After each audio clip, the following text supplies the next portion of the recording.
আসসালামু আলাইকুম এভরিওয়ান। তো আজকে আমি আপনাদের সাথে শেয়ার করব চিংড়ি বোনা রেসিপি। তো এই জন্য প্রথমেই ফ্রাই প্যানে আমি দিয়ে দিব পরিমাণ মতো তেল। পরিমাণ মতো তেল দেওয়ার পরে এখানে আমি দিয়ে দিব পেঁয়াজ বাটা। এখানে আমি প্রায় 4 টেবিলের মতো পেঁয়াজ বাটা দিয়েছি। এবার আমি পেঁয়াজ বাটাটা ভালো করে কষাবো। এই কষানোর মধ্যেই কিন্তু রান্নার টেস্টটা থাকে। আপনি যত ভালো করে কষাবেন আপনার রান্না তত ভালো হবে। তারপরে আমি এখানে দিয়ে দিব 2 টেবিল চামচের মতো রসুন বাটা। মাছের তরকারিতে রসুন যতটা কম ব্যবহার করবেন ততটাই ভালো। মানে একদমই কম নয়, পরিমাণ মতো। তো এবার আমি ভালো করে পেঁয়াজ আর রসুনটাকে কষিয়ে নিব। এখানে কষানোর পরে আমি পরিমাণ মতো দিয়ে দিব লবণ। 1 টেবিল চামচের মতো আমি দিয়ে দিয়েছি লবণ। লবণ দিয়ে ভালো করে এবার পেঁয়াজ আর রসুনটাকে আমি কষাই নিব একদম ব্রাউন কালার যতক্ষণ পর্যন্ত না হয়ে আসে। তারপর এখানে আবার আমি কয়েকটা টমেটোর স্লাইস দিয়ে নিয়েছিলাম, এতে করে তরকারির টেস্টটা খুব ভালো আসে আর কি। আর এখানে আমি ব্লেন্ডার করা পেঁয়াজের একটু পানি ছিল, সেই পানিটা দিয়ে দিলাম। এরপর আবার আমি একটু নেড়ে চেড়ে দেবো, এতে করে পেঁয়াজ আর রসুনটা খুব ভালো করে কষাবে। এবারে আমি দিয়ে দিব 1 চামচ হলুদ আর 2 চামচ মরিচের গুঁড়ো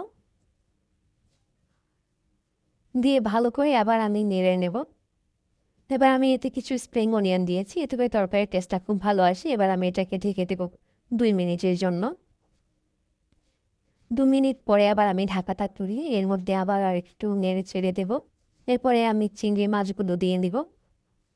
চিংড়ি মাছগুলোকে ভালোভাবে মশলার সাথে মেশায় নিব।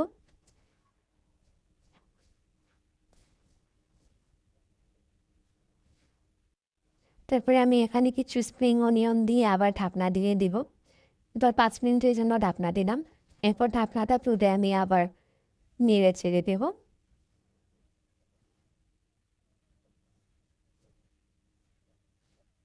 এবার আমি এখানে 1 কাপের মতো পানি দিয়ে নিব আর কাঁচামরিচ দিয়ে দিব পরিমাণ মতো। কাঁচামরিচ দেওয়ার পরে আবার আমি ঢেকে দেব এটাকে প্রায় 10 মিনিটের জন্য। এই 10 মিনিটের ভিতরে চিংড়ি মাছটা ভালো করে রান্না হয়ে যাবে। এবার 10 মিনিট পরে আমি ঢাকনাটা তুলে এখানে দিয়ে দিব আমি ধনিয়া পাতা। আমি ধনিয়া পাতা খেতে খুব ভালোবাসি, তাই আমি একটু বেশি করে দিলাম ধনিয়া পাতা। আপনার রাজার পরিমাণ মতো দিয়ে নেবেন। ব্যাস, এই তো হয়ে গেল আমার মজাদার চিংড়ি বোনা। খুব সহজ ও খুব চটপটি এটা বানানো যায়। তো আমার ভিডিওটি ভালো লাগলে সবাই আমাকে অবশ্যই লাইক এবং সাবস্ক্রাইব করে যারা। আজকের মতো এই পর্যন্ত। আল্লাহ হাফেজ।